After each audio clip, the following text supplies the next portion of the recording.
The regular meeting of the Texarkana, Arkansas Planning Commission is called to order.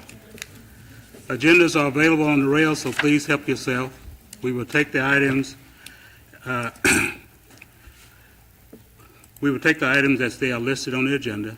I will read each item and ask the person representing the request to come forward to the podium. Please state your name and address for the recording secretary. Present any information and make any comments you have about your request. Be prepared to respond to any questions that members of the Planning Commission may have of you. Thank you. Roll call. Anita Pickett. Here. Jason Dupree is absent. Boots Thomas is absent. Dr. Hickerson is present. Here. Chris Owens, Here. Corey Mobbs, Here. and Chairman Neal. Here. We have a quorum. Okay, next, item number 2 is adoption of the summarized minutes for the January 13th meeting. Motion to adopt. Second. Motion to adopt, second. All in favor? Aye. Minutes approved. Item number 3, ordinance revision, request by building official to revise section 50146, accessory building, structure or use, in order to allow for accessory structure inside yards. Okay. So we currently have an ordinance that deals with accessory structures. So that's like detached garages and shops, swimming pools, gazebos, carports, things like that. Last meeting in January, we passed an ordinance that deals with accessory dwelling units, which are accessory structures that you live in. So these first 2 items, the first one is dealing with the accessory structure ordinance. In the past, accessory structures were only allowed in the backyard. It had to be behind the rear build line. After talking with code enforcement and the city manager, they don't see any reason that we couldn't allow them in side yards. Most lots are not going to be big enough anyway. So this first item would change the accessory structure ordinance that's in place now to allow for them inside yards. And Roger's here if you have any questions for code enforcement. All right.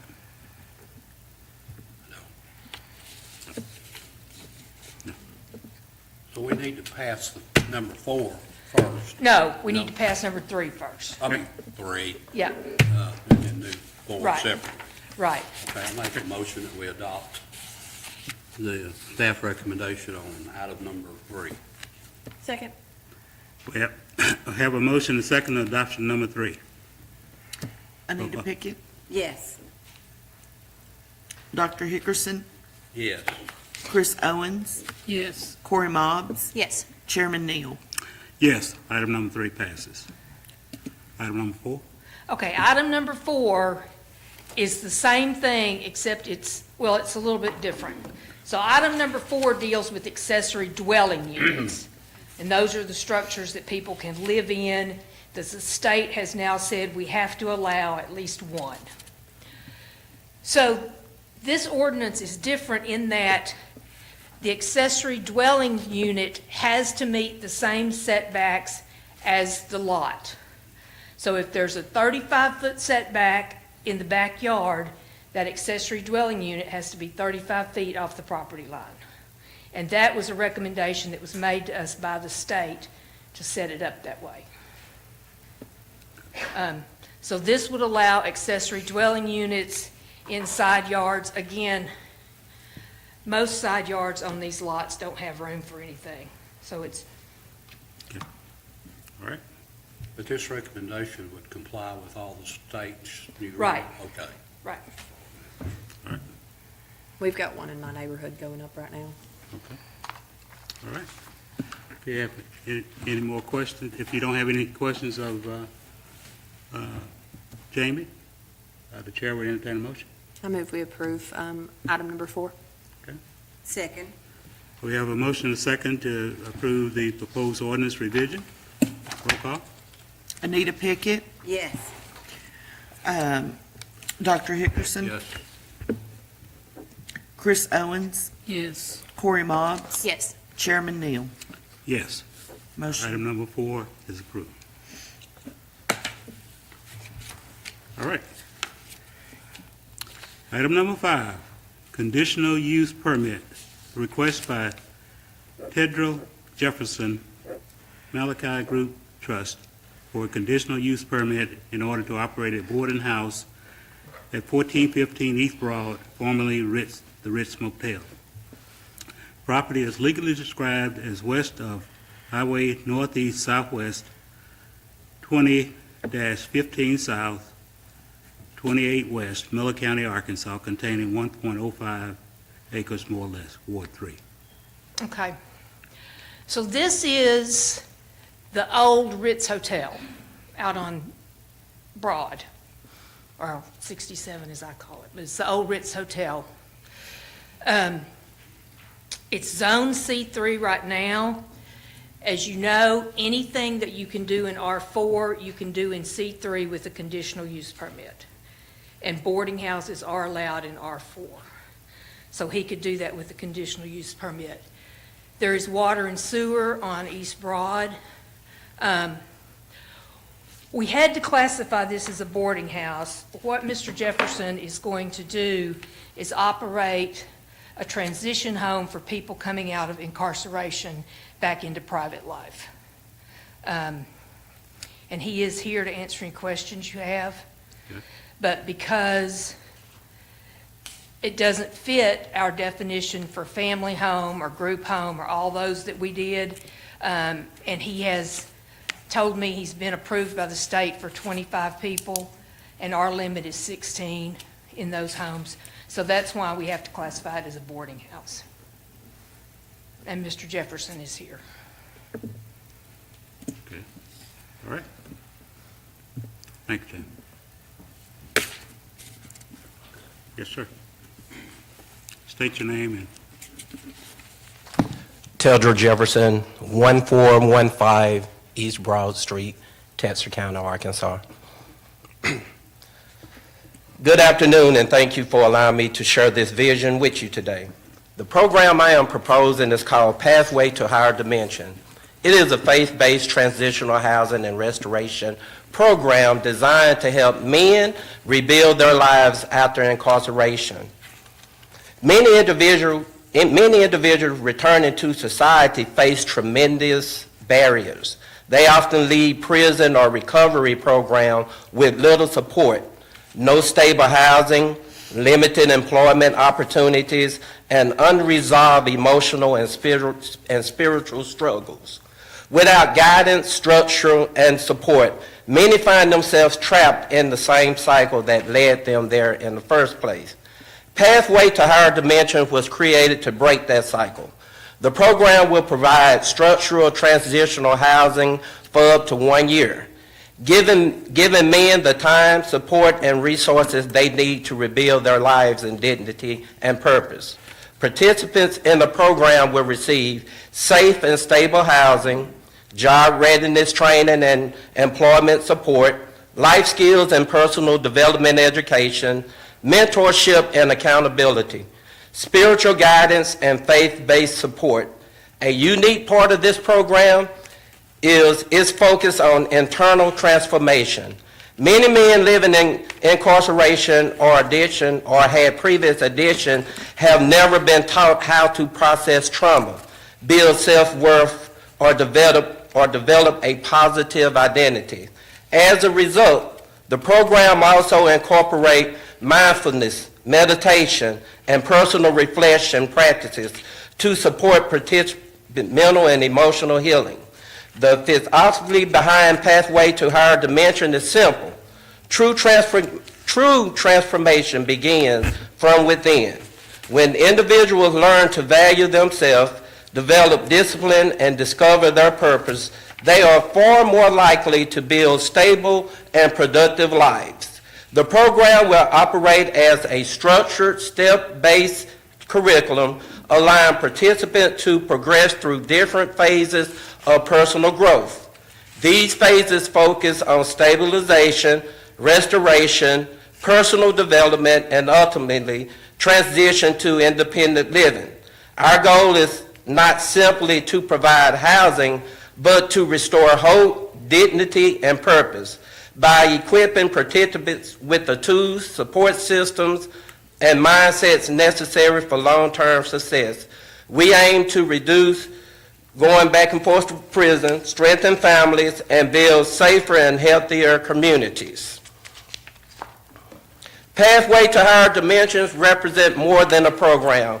It represents a pathway to healing, transformation, and a higher quality of life for individuals who's ready to rebuild their future. Thank you again for your time and consideration. Question, will there be staff on property? with these The state, you have to have mandatory staff there for every so many people. The state tell you how many people have to be there to So work. how many will be there for 25 pay? It's 24 people. For every 24 people, you have to have one person there at all times. Also, we will not be taking any sex offenders. Can you tell us a little bit about, the type people you would be? Well, the people who did their time in prison, Okay. now they getting ready to go back into society. Right now, they have a huge waiting list because a lot of people can't get out of jail because many of them have to go through pretty much as they say, a halfway house to get back into society. The state have it set up where they're going to have a job. We get them set up with a job. We have to take them back and forth to work. We got to feed them. We got to send them through the programs, like, make sure they don't get back on drugs and things of that nature. One of the things that we want to add is, mind, if you change your mind, you can change your life. And everything starts with a thought. And it's all about how you see yourself and how you feel about yourself and how you think about yourself. And those one of the things that we want to target, to give self-worth to a lot of these individuals. I have talked, I'm in the mortgage industry, been there for many years. One of the things that I want to increment as well is show them how to clean the credit. A lot of them have been in jail, they credit bad. While they got a job, we want to show them how they can clean their credit up. I got with a mortgage company as well. They can buy a house as long as they kept their job for 3 or 4 months because you can use their prison time as employment. And one of our goals is to get some of these houses that's been torn down in the city or go in and build them up, make them new, and then sell them to pretty much the one that's on the program so they can have stable living when they, go back into society. Okay, will your clients be able to just kind of come and go, or what? It's state guidelines that we got to strictly follow. There's rules and regulations. They already been out. They already they walked the property, and at this point, the only thing that I'm waiting to do now is just send a letter out. But I didn't send a letter out because I had to get a special use permit, and I wanted to make sure I was okay on this end before I sent that out. So what are the state requirements? Pretty much just the programs, just make sure you have the programs in place, make sure that they get back and forth to work, and make sure that they see their PO officer. That's the main thing. And the So- educational components. So on the Texas side, it's a Haven home. Yes. Is this going to be sort of like what they have? Yes, similar, yes. But it's going to be on the Arkansas side? Yes, ma'am. What state agency is this under?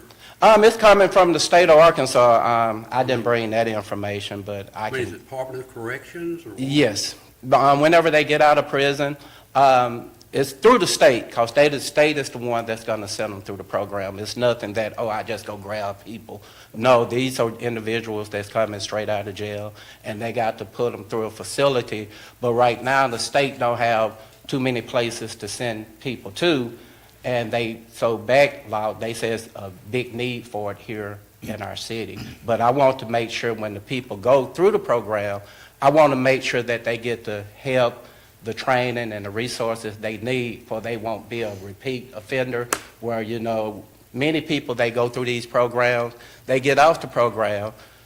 Soon as they get off the program, they'll have a job, they'll have a home, their money go. Now they back to using drugs and back to crime.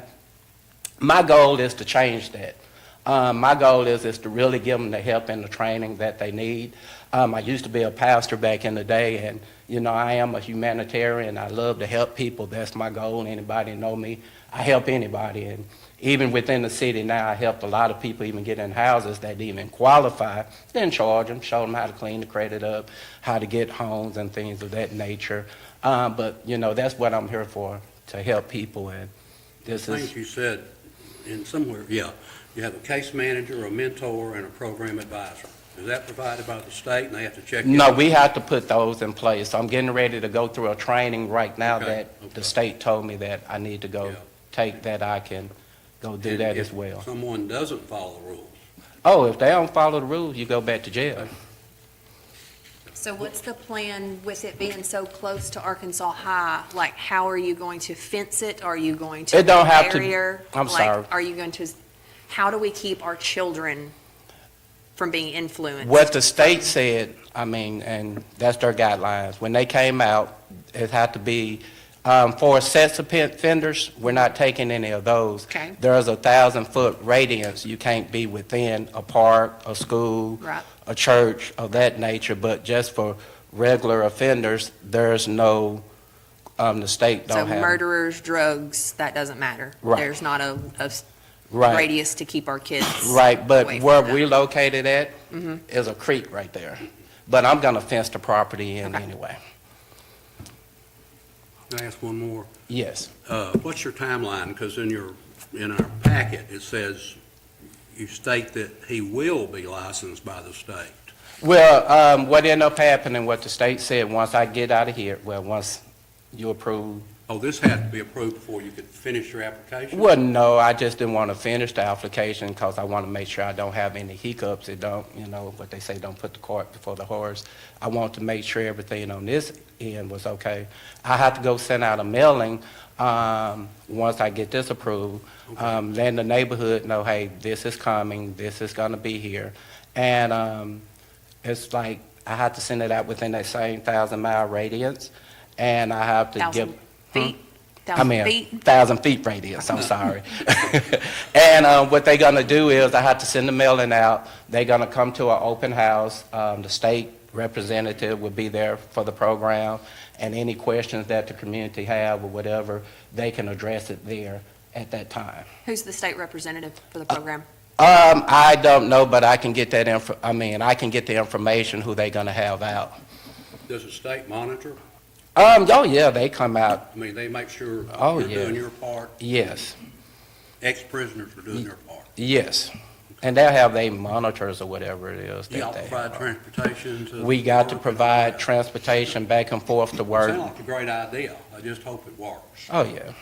You know, if the state doesn't approve it, will you still do the boarding house of any kind, or is this all dependent on state funding? This right there is mainly state funding. You know, as of right now, you know, the rooms are rented out monthly. Because the Ritz, I don't know if you know, back in the day, it was known for drugs, alcohol, and all of that. I got rid of all of that. You know, it's no longer there.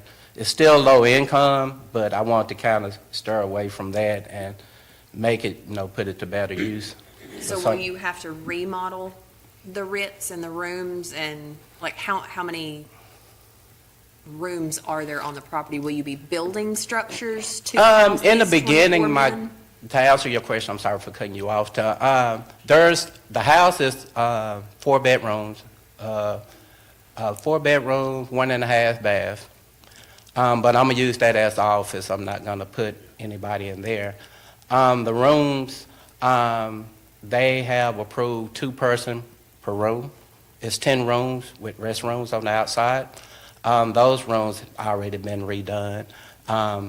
I've been redone those. The inside of it, working on the outside of it now. If you drove by, I'm sure you see all the renovation. One of my goals was to get it cleaned up, you know. So you'll put only be some- able to house 20 men because you've only got 10 rooms? but No, no, you're I approved can, for 24. I'm approved for 24. So are you building another structure? It depends on how this go. I mean, before I talk about building, first I have to make sure I get this Would- first. That have to come back before us to build a structure on it? Doesn't have to come back to here. Okay. You've already done I made a little spin through there yesterday. You've already done some cleanup there, haven't you? Oh, yes. Structurally? A Okay. lot of stuff been pretty much done over there. It was horrible, but, it's coming together. Where is the closest facility? In Arkansas, I don't know. When I talked to the gentleman, he said it was like 2 that they had at one time. One lady got shut down because they didn't follow, like I said, the state is very strict with their program, and you got to follow their rules and guidelines, and I know one facility got shut down, they was telling me, but I don't know how long ago that was. I didn't do any research on that. Question, what's the age? I guess it would be 18 and older. Is it 18 or there's no limit? There's no limit, I mean. Now, did you say how long they would be staying in the facility before they move on, a transition? Typically, it's a year. Yeah. 6 months to a year, And they're required to hold a job, yes. and y'all will have counselors and a pastor and mental health, and y'all are required by There the are- state to do that. There are programs, we don't necessarily have to do it. There's programs you can plug into that's around the city that we got a list of those programs and the trainings that you can plug the people into. One of the classes, well, some of the classes that I'm getting ready to take, I will be able to do a lot of those myself once I get certified, which I will be certified before this go into effect. So will these people go and come as they wish, or how will you maintain them staying there and not roaming around? They're not in prison anymore. Right. They have curfews that they have to follow or abide by. What's that? That haven't been given to me yet. You have to remember, these are people that's already served their time, and that the state of Arkansas is saying that they already served their time. Now I'm getting ready to put them back into the community. The halfway house is just a pathway for they can get back to the community, for they can have a stable job, for they can, get back reunited with their families, because a lot of them haven't been with their family, and it's hard that you can just go throw somebody in something that's been in jail for so long. You got to work it back in, and that's the reason that the state set up these halfway houses. Instead of throwing them back into the community or throwing them back into home, they want them to gradually get back into society, for they won't have a recontinuous of going back to jail.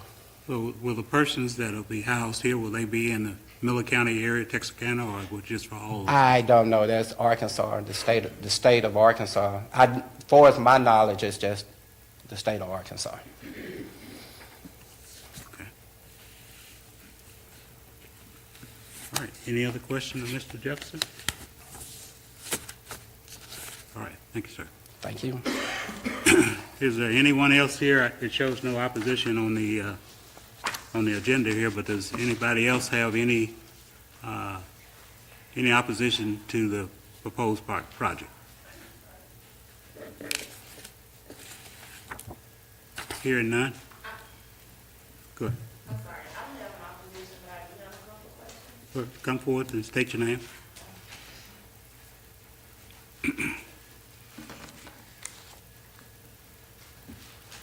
Hi, my name is Tarantula Hines Flowers.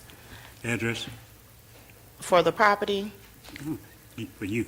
I live in, I'm at 2974 Cedino Drive, Heartland, Texas, 75126, in the Dallas-Fort Worth area. Okay. So my question is for the gentleman here. Okay. I was going to ask, as Ms. Pickett was asking, as far as the people that are being in transition, moving around, as far as them getting to the grocery stores, how are they going to get that? What kind of like recreation are you all going to provide? It's already desolate on that side of town. To answer your question, it's our responsibility to feed them and to give them transportation. What the state requires that we have to give them 3 meals a day. we have to help get them in the job, and they give us the resources, so many of them can work in this area. We have to take them back and forth to work. We have to take them back and forth to their, whoever their parole officer is. That's pretty much what they have given me as far as the activities or things that they do. I don't have all the details of that because you have to remember, these are grown people. Right. They're not children. And you can't treat them as children, and you can't treat them as convicts because they're not a convict anymore. They're not in bars or behind bars. We have to treat them like a real person and let them know that they're important and that their lives matter as well. And our goal is, like I said, is to get them back rehabilitated before it's their curriculum or what it is that they do. It will be monitored. There are certain things that they will be able to do, and there are certain things they won't be able to do, but that'll be passed out from the state, and all of that information will be given to me as I continue the process. All right, so I would love it if you take these questions back as well, if you can remember them. Oh, you can write So them down. there are just concerns about them roaming around. The last time I was on one of my properties, I did see some homeless people next to the property that I own. And the neighborhood, there's like a whole neighborhood across the street. So that's really my concern. I understand that it's not gonna be any sex offenders, anything like that. However, with, people using drugs and coming out of that certain, mindset, anxiety, things like that. I mean, I applaud what you're doing Thank you. because I have a master's in public health. So I applaud what you're doing. It's just a concern. And it's no one's saying they're going to be treated like children, because even us as adults, we make mistakes and still need to get back on that right path. So I'm just asking about, like fresh food markets. Are you going to have a library? I heard you say that there's going to be a house, but they're not going to be inside the home, No, the way that the property is set up, there's a house, right? and then there's 10 rooms right there on the side of the house. Sorry. Like a hotel rooms, right there on the side. Also, going back to what you said about homeless, these people are not homeless. Our goal is just to prevent them from being homeless, is to make sure, because if you get a person and you take them through the system, if you give them a job, they can get back and forth to work, they got money coming in. First of all, they're gonna feel great about themselves. Now they cleaning their credit up, they're getting their life back, they're getting structure back in their life. They're gonna feel, they'll be more positive in order to be more productive in the society. That's the main goal and objective. If someone comes in and they're a problem, they will be sent back immediately. We will not deal with any problem people, period. Okay. All right, thank you. That's all I have. Thank you, ma'am. Thank you. I forgot, I have one more question. Who's going to live in the 4-bedroom, 1.5-bath house? That's the office. Okay, The employees that will be working, they will be in the house. Also within the house is where, you'll have your one-on-ones and whatever your different meetings, and when we got to feed them or they have to wash their clothes, all of that will be in the main house as well. okay, Probably was an office or a hotel, it's a two-story building. okay. Any other questions? Any other comments from the, seeing none, the chair will entertain a motion. I'll make a motion we approve. Got a motion to approve? Second. Motion, has got a second? Roll call? Anita Pickett, Yes. Dr. Hickerson. Yes. Chris Owens, Yes. Corey Mobbs, No, Anderson Neal. No. Got a 3-2, We have 3-2.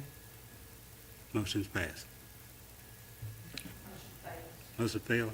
So you have to have a quorum of Okay. the whole board. Okay, all right. We have to have a quorum of the whole commission, Okay, so that would be 4 people. okay.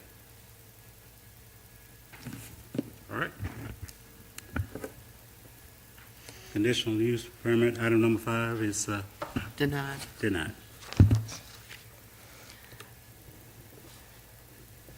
Okay, item number I have 6. a question. Can that be appealed? Or do I need to bring an attorney in because I need to know how it failed? No, it can be appealed. It can't be appealed. You have to request, you can appeal it to the board of directors. You have to request it in writing within 10 days. Okay? Okay. All right, item number 6. Okay.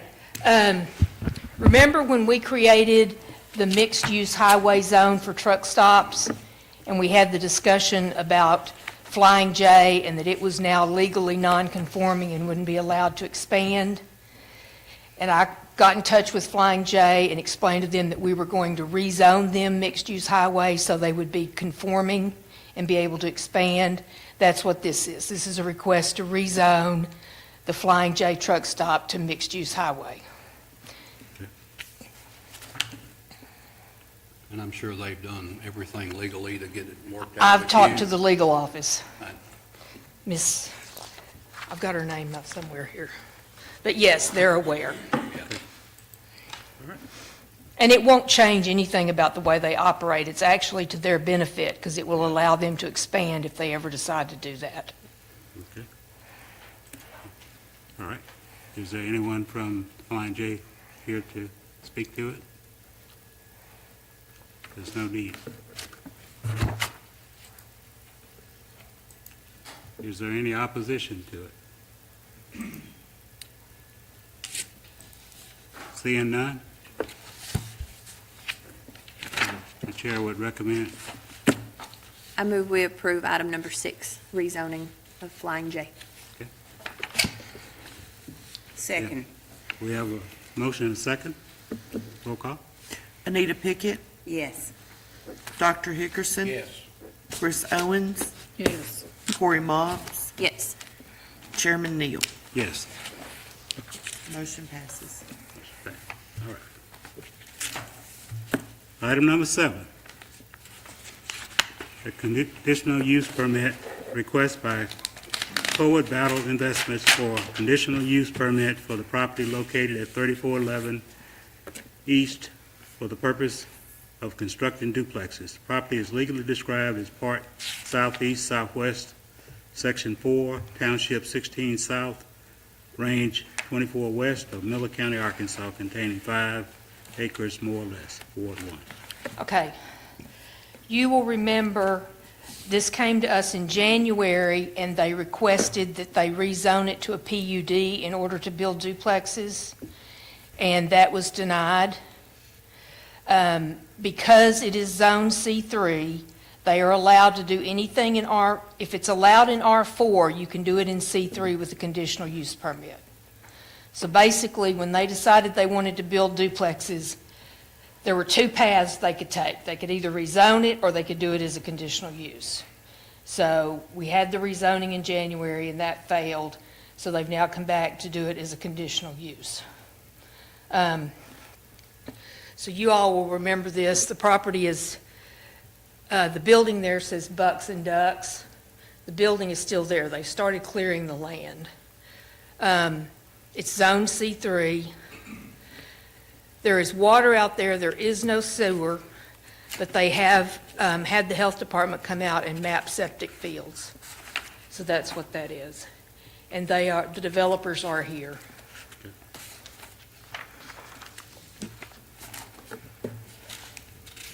All right.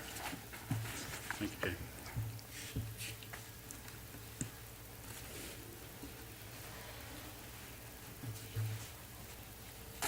Good afternoon. I'm J.C. Cowart, 3837 East Street.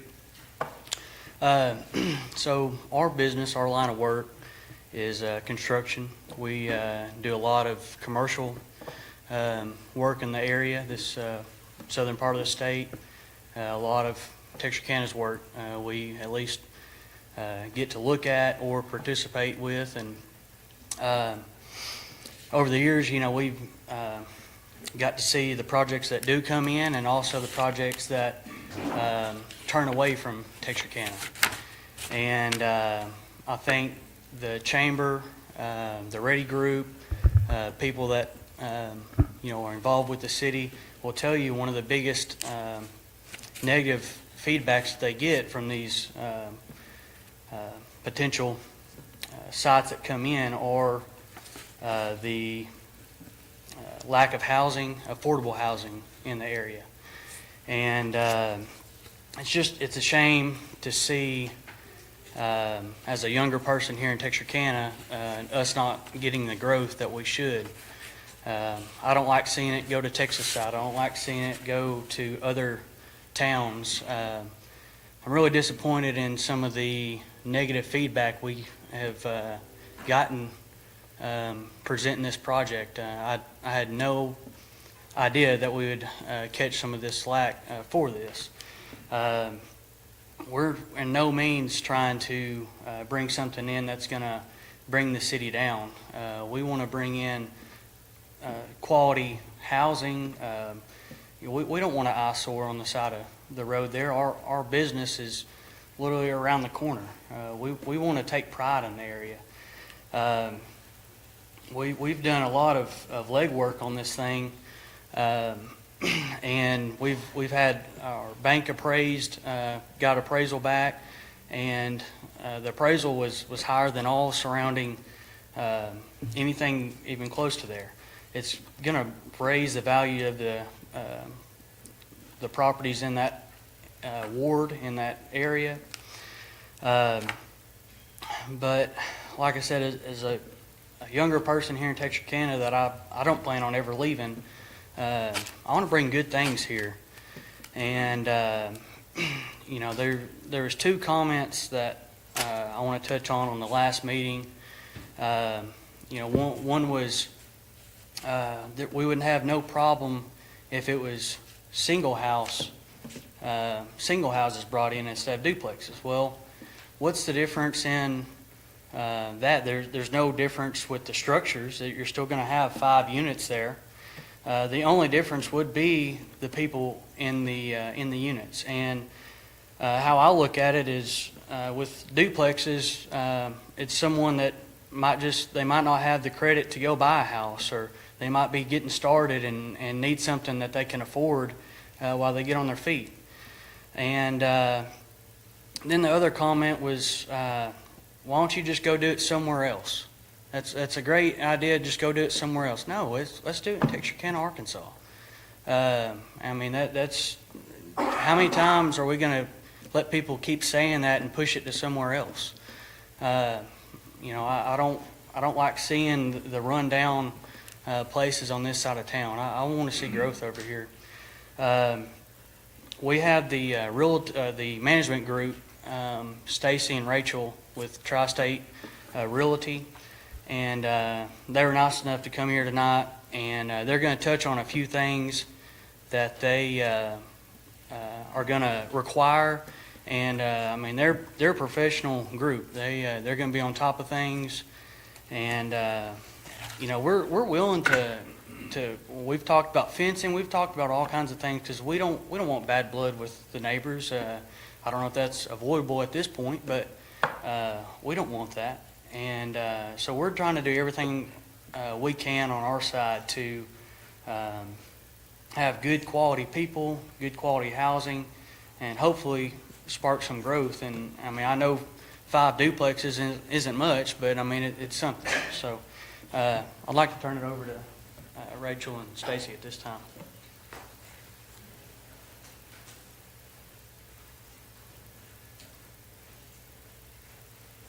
Hey, how are y'all? Yes. So like JC was saying, State your name, address. I'm Stacy. Okay. This is Rachel. I'm Rachel Ashley. We're with Okay. Tri Realty Group.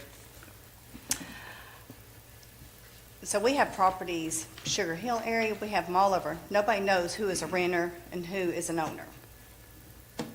We keep up with our properties, we keep up with the landscaping. We have a strict policy that we screen people by, backgrounds, which Rachel has some of that right there that we have a copy of our lease agreements that you can look at. Do they already have it? Okay. We follow the same guidelines, fair housing. We do not, this isn't Section 8 housing. This is, like what JC said, a lot of the young people now getting credit to buy a house is non-existent anymore. So to be able to start out with their family in a nice home, what they've planned is something amazing. And a part of our job is that we do the oversight. We make sure that all of the policies and rules are set in place. We have strict guidelines, screening criterias. We do thorough background, rental references, that kind of stuff. You know, we do at least 3 times the rent for the income requirements. So we do have a very strict policy that we go with so that we have good qualified prospects that are coming through. And then even when living there, you know, our lease agreements, we can add in any type of addendums that there is. If the neighbors are worried about, you know, trespassing, you know, we can put in there for special addendums that, you know, if they violate, they're just strictly to this area. If they violate it, then they're in violation of their lease, which can ultimately either be fines or a termination of the lease. But our overall goal is to get this done, and I think it will overall bring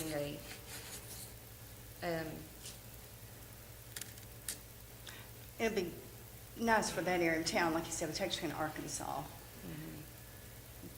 Kind of getting that area cleaned up and. I have a question. So in the lease agreement, it says garbage and furniture disposal. So will there be individual trash cans at each of these duplexes, or will there be a dumpster on site for that street section?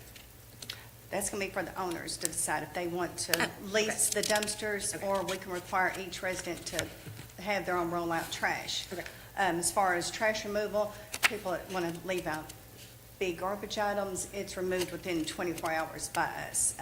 Inoperable vehicles, flat tire after a day or two, it has to be fixed or it's moved. We want it to be appealing from the outside, not just who we have inside.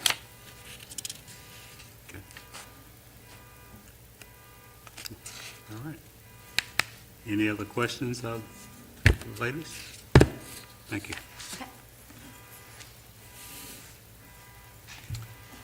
Do we have any other persons to speak for the project?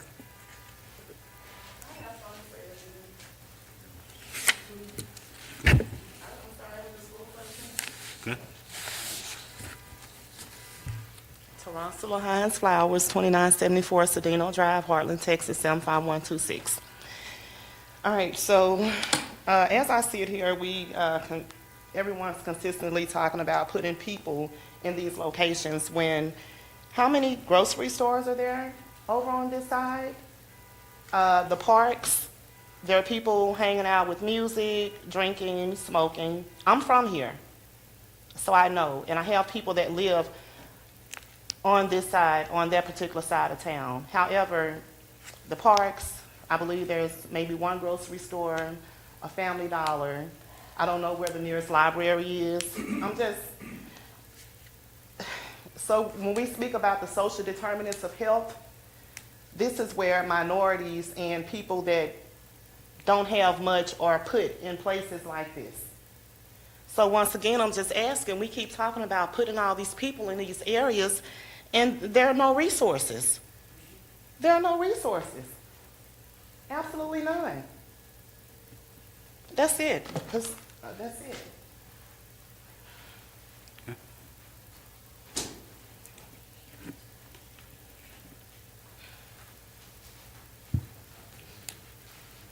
Leah Colley, 4400 Old Blackman Ferry Road around the corner. There's no personal beef with this. There's just, I'm a professional mom, and that's about it. I've got 3 kids, these amazing people's ages. I guess, how much is the lease? I need to see a lease. How much does it rent for? How much, was it 2-bedroom, 3-bedroom, what? 1,000 for 3 units. For how much a month? 1,000. $1,000 per unit per month. That is Section 8. That just is what it is. I'm not prejudiced. I got all the colors in my family. That's Texarkana, Arkansas keeps getting trashier, and they have good thoughts. I love where their heart is, but that is inaccurate. That is not true. They do not live there. They do, the bats, come on, brother. 1,000 per door, that's a two-bedroom,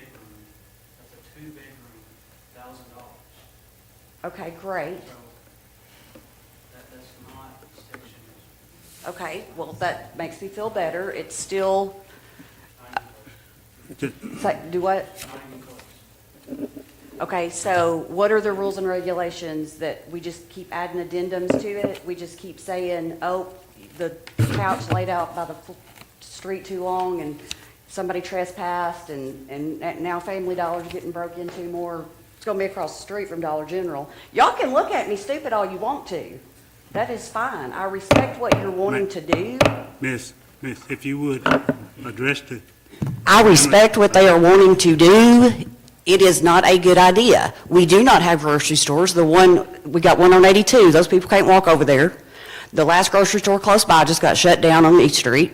We have a bunch of liquor stores. We got a whole bunch of jailbirds because it's Miller County Jail. We got bail bondsmen. We got, there's nothing out there. Why would young people want to go out there? I don't this just doesn't work. It's country living. It is devaluing the property around them, not the bats. They own a lot of the property around it. So they can extend this to God knows how big over the years. I just don't understand the appeal to put 5 duplexes. They wouldn't put their families in it. They just wouldn't. I mean, maybe he and Mr. Jefferson could get together, and the people that get out of prison and go through that, then they could move into the Bats place, because that's how it feels. Just a modge podge of broke people. thank you. Any more? I don't hate you people. Like, I respect what you're doing. This is just business. First of all, y'all have to be very careful. We need You need to come forward. One person at a time. I understand everybody concerned. I've been in real estate. State your name and Teldra Jefferson, 1415 East Broad Street, Tester County, Arkansas. I've been in real estate for over 15 years.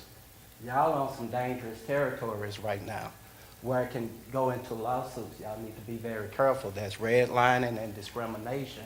And the state have laws in place to protect people. Even when you say it's Section 8, you cannot single no individual person out. That's against the law, first of all. Second of all, people have different income statuses. Yes, everybody would want that $500,000 house. Everybody can't afford that $500,000 house. Yes, everybody would want that $1,000 mortgage.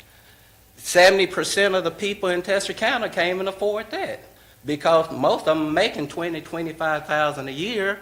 And if that's $1,000, that means your rent got to be 3 times that amount. I mean, it look like to me they trying to give people something nice that they can afford. We all saying what the problems are, but who's stepping up to give solutions to the problem? You see what I'm saying? You saying, I don't want this person, I don't want this person. It go deeper than that. Let's look at Tester County as a whole. Our city is dead. Look at our communities. They run down houses, and thank God that our new city board and our people who work in the city, they doing things about it now, turning down a lot of these old houses and cleaning up the lots, but we still got road. We need people in Arkansas. If we don't allow people in Tester County and they move into Texas, where the tax money gonna go? To Texas. Now, I understand your concern, but we got to be realistic. Some things you got to do and just put the proper rules and guidelines in place to get whatever it is that you're trying to accomplish, but you just can't say, I don't want this person here because they on Section 8, or I don't want this person here because they don't make this amount of money. You can't do that. That's illegal.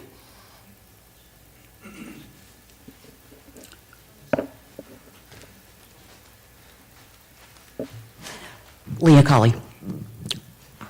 I agree with everything you just said. But people are going to break the rules and don't do right since the beginning of time. Now, these amazing people and investors and builders, and I know your daddy and all the, I love it, I love it, I love it. If y'all could get together, or all of us come get together and figure out how y'all's money could back actual, let's get businesses over here that create the want to for young families to come build their lives over here and build churches and be good students and all of that. Man, I could get behind that all day long. And I think, saying single housing, it's just different to a degree, not all the way. I see your point, 100%. There's just more stability and less moving in and out. It's built on a foundation of quick turnover. That's how you make your dollar. I want to make a dollar too, and y'all are so good at it, and I'm so proud of y'all, and you really are doing good things. I'm not here to knock y'all as people. I just wish we could invest in something that is going to actually grow, because Arkansas side is dead. It is gross. People are running to the other side of the state line. And I know where your heart is, and I hope you understand where our hearts are. It's not, we don't like y'all. We just want good, safe things. That's just like, he wants good, safe things on 67. Well, it's a great idea. His heart's in the right place. It's scary. I'm not trying to live in fear or make us not want to grow and integrate. That's not what I'm talking about. Just being able to bring business and money to our side.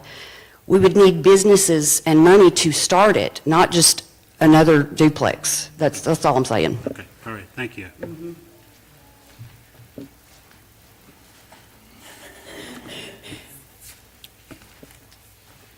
Jerry Rhodes, 3500 East Street. Okay. I want to, we're talking about a lot more things than I thought we'd be talking about tonight. I want to kind of bring it back home to our concerns in the area. There's been talk about people, and the gentleman said something about there being, it's about the difference between single family and multifamily. There's no difference, it's just the people. But the only people that I'm really talking about are the people that are affected who've lived in that area for 50 years. It's the people that came out there and made a home there in a rural setting. They've invested in the area, and that's where they've raised their kids. It's where I was raised. We've run all through those woods and swam in those creeks and all that stuff. This is country type living. It's not way out in the country, but it is country living. It's not a good mix. And I don't feel like that this kind of meets the highest and best use of that land, of that area. And I think there's other things, a single family matches the area. The gentleman was talking about what is the difference. Well, it's a big difference in selling a single family home than renting multifamily duplexes in a complex. That's a big difference, a huge difference in how many people come and go in that area. And one of the legitimate concerns that we have is that, families coming and going in that rural setting, for kids, it's hard to turn down, running through the woods and doing the things that I did when we were kids. And when I would get on my neighbor's property over there, Mr. Bullard, he'd come over there and show up at our door and say, "Would you please tell your son not to get on my land?" And my parents say, "Yes, sir, we'll do." And they talked to me, and that was solved. We're not going to be able to handle that kind of thing when people are coming and going all the time. And that's the dynamic we're talking about here. It's not certain people.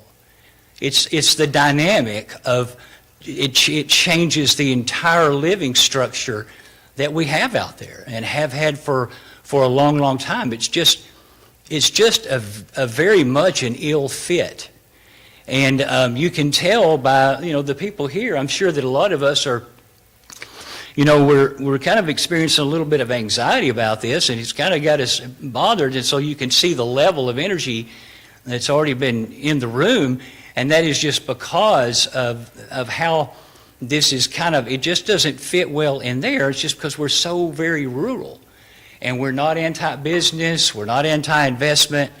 It's just there are potentially better places to do this and make the same amount of money can be made and benefit our city. We can benefit our city just as well by having that same business going on in a different area. This is just uniquely not a good fit. And the liability, we are concerned about liability of people coming onto these areas that, 3 to 5 acres a lot. We can't fence that. We can't put fences up around ponds. You just can't do that. You can fence a pool, you can't fence a pond. And if some family has a child that goes out there and they hurt themselves on their property, or God forbid, get in that pond or that creek and they drown in that creek, we are concerned about our liability that we can't even prevent. We can't put any preventative measures up. If we put a sign that says no trespassing, I was a kid, I didn't pay any attention to no trespassing signs. And most kids are not going to. They are on the adventure of a lifetime walking out through those woods, and they're just there to have fun. I get that, that's wonderful. But we have a legitimate concern about how that could really affect us profoundly because of the nature of our area. If it was a neighborhood, that's different because it's a better match for the area. There are some other ancillary. I know they had the septic tank perked, and I guess that went okay. I don't know how a conditional use permit limits the building like a PUD did. I know a PUD required them to stay in the very specific things that they presented. I don't know if a CUP makes them stay indefinitely with that plan or not.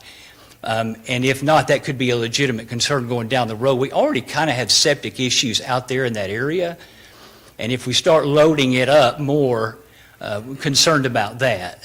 Also tapping onto the water, there's another resident that lives in the area that some time ago when a number of folks moved in, his water pressure reduced. I don't know if that would be a problem for us or not. It's just possibility there. So we just feel overall that it does not meet the highest and best use of that land, which I think is probably a consideration in a conditional use permit situation. It needs to benefit the area. I don't know that this is going to benefit the area.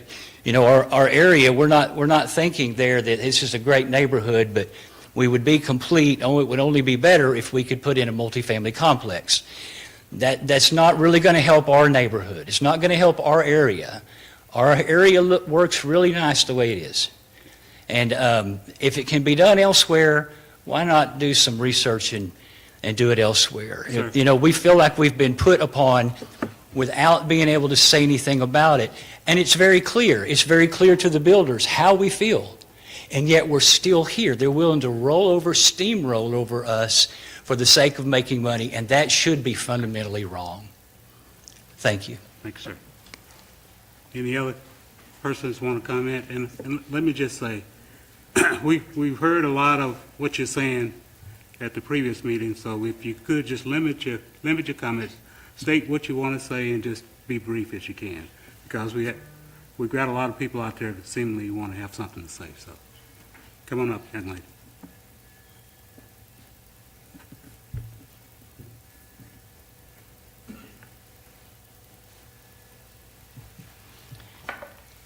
I brought a letter from State your name, ma'am.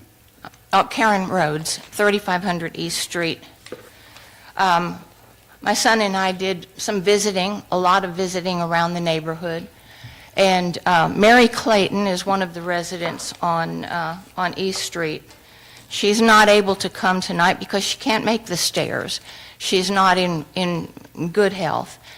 But she asked me if I would read a letter for her. And Jamie said I can, and so if you don't mind, I will. This is on behalf of Mary Clayton at 3214 East Street. I have totally agreed with statements made at the previous meetings. Duplexes mean families with kids. As a mother of 4 and grandmother of 17, 12 of which are boys, I know the type of trouble they can cause. Listening to them talk about their exploits when they thought no one could hear them was mind-boggling. Parents think their children are good kids. They just don't realize what goes on behind their backs. We don't need even the possibility of this in our neighborhood. Most of us are elderly and have earned our peace. As far as the background checks, that is a joke. Background checks do not show what is hidden. Some illegal activities stay hidden a lifetime. A background check may show a person to be squeaky clean when in reality they just have not been caught. This is the real world. We are old, we worked hard for what we have, and we deserve our peace and quiet. From Mary Clayton. Now, from Karen Rhodes at 3500 East Street. I've lived across the street from Jack and Maddie Friday for over 50 years. Maybe some of you know Maddie Friday. She was Justice of the Peace for many years. But I used to love watching Maddie on her little lawnmower, rider mower, going at breakneck speed, mowing the front of her property. And she didn't care what was in the way. She mowed it. When she got done and the dust settled, it was mowed. It wasn't manicured, but it was mowed. After Maddie passed, that property started to decline because it wasn't taken care of. And that's what happens. Unless there is constant care, things naturally move in a downward spiral. Last November and again in January and again tonight, many of our neighbors came to this meeting with concerns about the request for building duplexes on the old Friday property. Their concerns include the enormous risk of liability from multiple family renters wandering through the woods and streams and ponds, the cost of protecting the property, which is impossible. And I will tell you something, we talked a little bit about attractive nuisance, the fact that that is an attraction to kids. They want to see what's going on in the woods. They want to see what's in the ponds. They're just naturally curious. Well, there was a time for 6 years I had an alligator living in my pond. And that was a true attractive nuisance. However, I didn't have renters living across the street, and nobody bothered my pond. Nobody came over to look at the alligator. I don't think that would be the case today. But I will tell you what I learned about alligators. Alligators will never be a pet.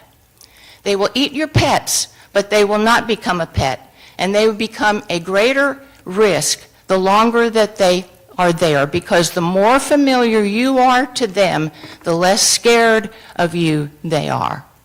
And so anyway, I digress. That's the alligator story. But the truth is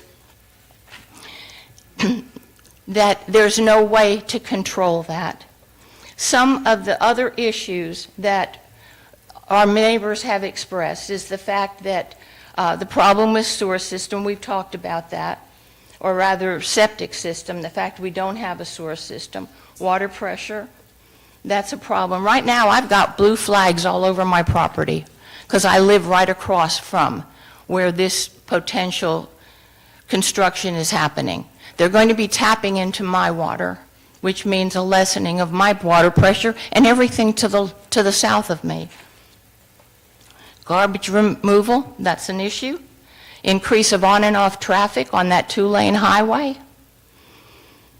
risk of higher of accidents, and even danger to the children living there and their pets.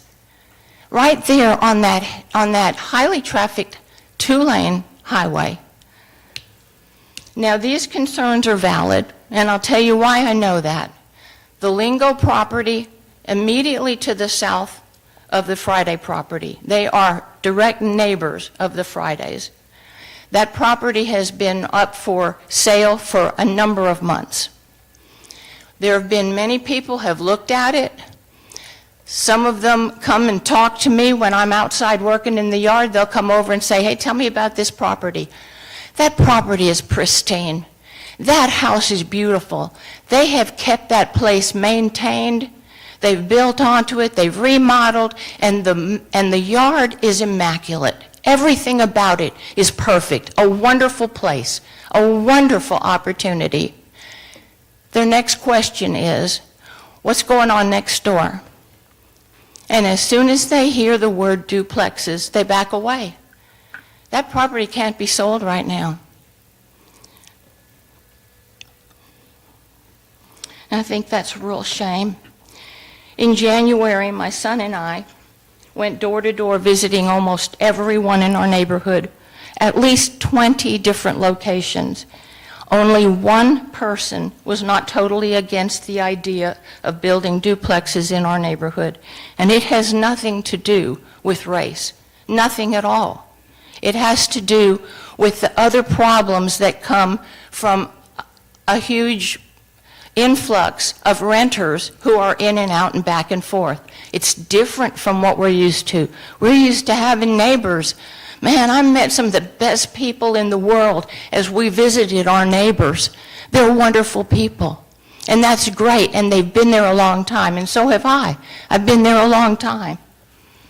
But the universal reason why our neighbors have said they don't want duplexes is, number one, property depreciation, and number two, liability issues. Miss, you've hit the 6-minute mark, so could you? I'm sorry, I can't. You've hit the 6-minute mark, so if you could just wrap up your comments. I will, I'm almost finished, if you don't mind. Perception can become reality. For me, I had planned on doing several upgrades to my home. That's on hold. That is on hold until this issue is resolved, because I can't put more money into it if I'm going to lose everything that I've already invested. There are better places. There are wonderful places to do what you want to do. There are. We've got, we are not even close to public transportation. You can't walk as far as you have to walk to get on one of the public buses that Texarkana now offers. But there are areas that are much closer to it. There are areas where there would be employment opportunities. There are areas that have city sewer and adequate water where none of that would be an issue. Look at areas close to parks and recreational facilities. We've got those on the Arkansas side.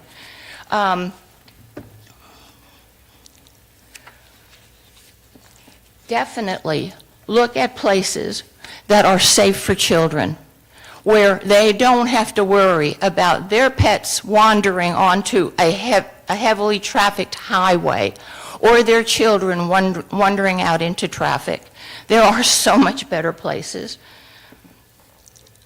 And for the city, we've got lots of places that are uninhabitable, that could be renovated and rejuvenated and made a good place for something like they want to build. It would be excellent for the people and for the city both. And those places are available on the Arkansas side.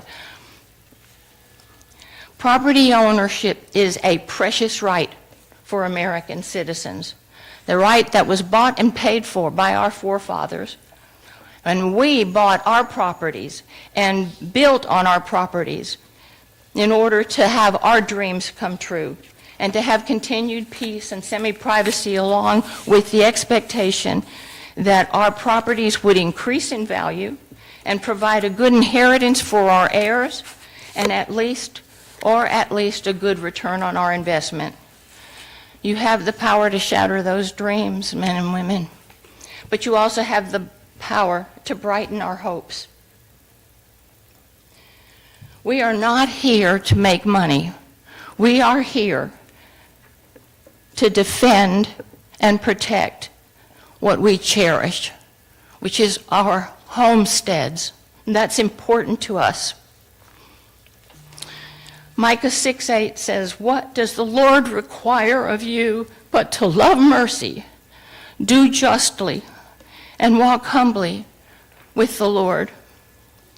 I want you to know, men and women, I greatly appreciate what you do to preserve the integrity of neighborhood properties. You do that all the time, and I appreciate it. We all appreciate it. I pray that you will understand what our concerns are. There's nothing racial or hateful in what we are requesting. We're just asking that you consider that we would like to be able to maintain what we've worked hard for. Thank you. Thank you.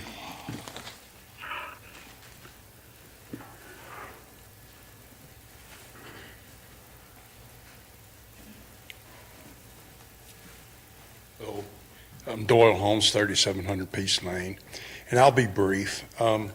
We still stand in opposition to this measure coming up, and just want to put that on the record tonight. You know, I talked a lot about why my family moved into this area in the first place 50 years ago, over 50 years ago, and that's still true, and it's true to a lot of these people that are my neighbors, you know. So I just wanted to get that out. Y'all have heard my testimony before. And I hope that the vote tonight will be the same as it was the last time we met. Thank you. Any other persons want to come forward to speak?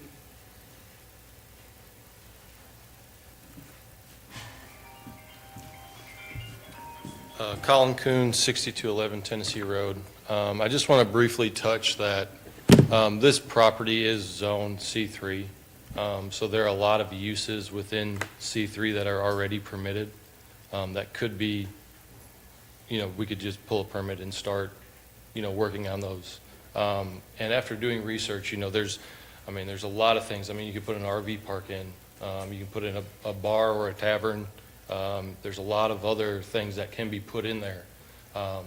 After looking at that, we do feel that with this designation, you know, getting a conditional use permit, which is a permitted use for this property, we feel that this is actually the best fit for this property. You know, it just, the city had those guidelines set up for a reason, and that's why, you know, that's in place. So that's what I'd like to say. Thank you. All right, thank you.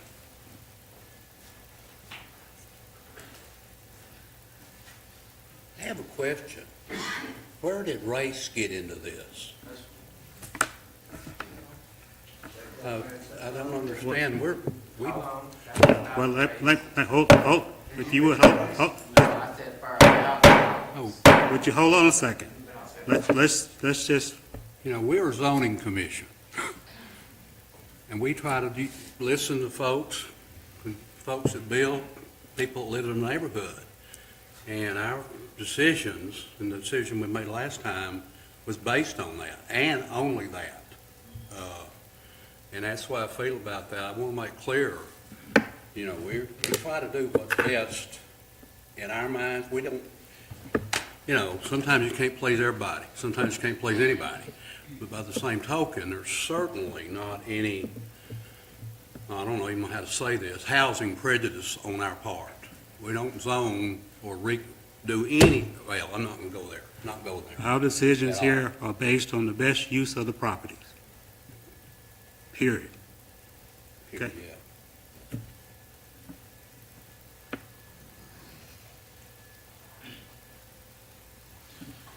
My name is Tracy Harris, and I represent the family of 3417 East Street, which actually borders the property there. And my comments will be very, very brief. I'll say this before I make any other statement. Years ago, I was on a board for 20 years, and I had one gentleman that would speak up, and he would make a statement when we reached an impasse, and he would say, you know, gentlemen, I feel strongly both ways. And so I kind of resemble that remark tonight, mainly from the last remarks that you made, which I appreciate very much. We want the highest and best use for the property. Totally understand the zoning situation. Certainly understand the impassioned plea of the emotions of everybody that's affected, because we have been affected. And honestly, because we border the property, to be honest, I'm probably the most principled that could even speak tonight, because we have a real, not an emotional response, but a very real impact already. That is, we've had an offer and an acceptance offer, an agreed upon contract, and then, of course, with all that's going on, they chose not to purchase the property, which could have already been sold from the estate, mainly because of the uncertainty of what's going to be taking place. And I think the truth of the matter is, at the end of the day, I just want to thank you for hearing the voices of both, those that are for and against. I don't want to reiterate, because every situation is different. I only want to speak to the uncertainty. I will say that as Mr. Lingo, before he went to heaven, got in his elder years, we took care of the property. I personally trimmed the trees, tried to keep it up. And, the city had a battle with what was next door. They would ask them to put up the dogs. They never would. They would propagate. We went through 3 or 4 litters of puppies that dug up his yard, and and we've been back and forth with all of those kind of things. To me, those emotions don't enter into the equation. They're just facts of what anybody can or cannot do. People make right decisions, they make wrong decisions.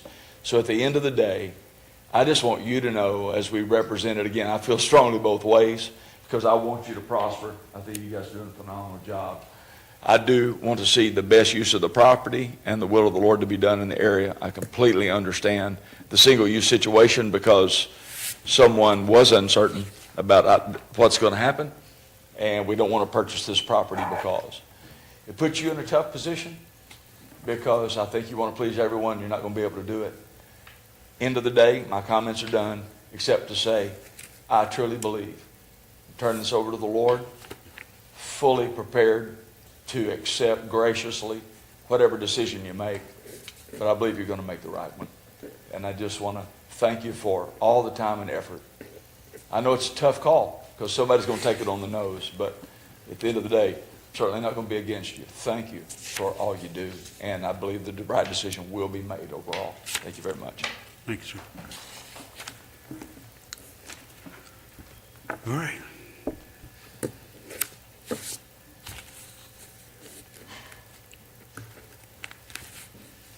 Have you heard all you need to? All right. I'll make a motion, we approve. I second. Got a motion and a second to approve? Anita Pickett. No. Dr. Hickerson. Yes. Chris Owens.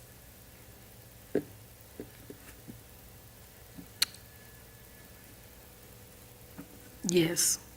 Corey Mobbs. Yes. Chairman Neal. Yes. The motion is approved. All